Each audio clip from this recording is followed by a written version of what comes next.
Robin, I'm going to show you the project I've been working on with Jerry for the last few weeks. It's called Evil Hangman, which is a variant of the word guessing game Hangman. You all know it works a bit differently. I will tell you how. Okay, first, please enter the word length. Okay, for the length of the words I'm guessing, please enter the number of tries. Let's try 10 times. Then please enter my tries. Okay, I'm just going to try some random words. E, no E. A, no A. O, no O. P, no P. B, no B. What about N?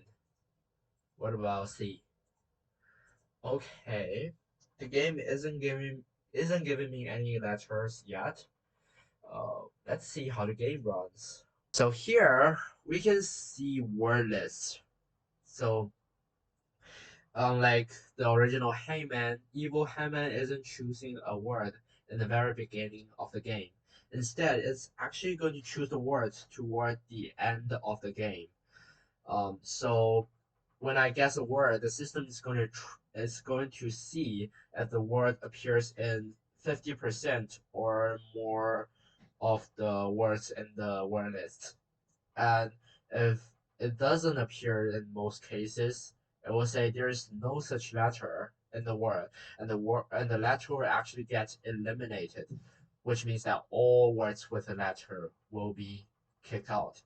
And then by playing, I'm actually narrowing down the word list, and there will be one word that survives. And let me do more tries. I see Q, no Q, U, no U. What else? Okay, H. Oh, here's another try. I'm going to win. Okay, 4. I'm going to go with 30 now. Okay, still random guesses. I'm winning.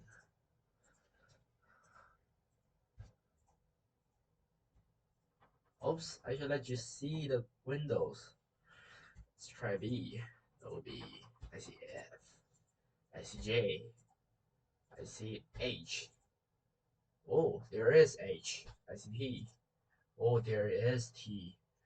Oops. S. Maybe U. Okay, I've won. And as I'm playing, you can see how the word list gets narrowed down a little bit until there is one word that will be the answer. And I've successfully guessed it out. And I think you pretty much know how the game works. Go ahead and enjoy it.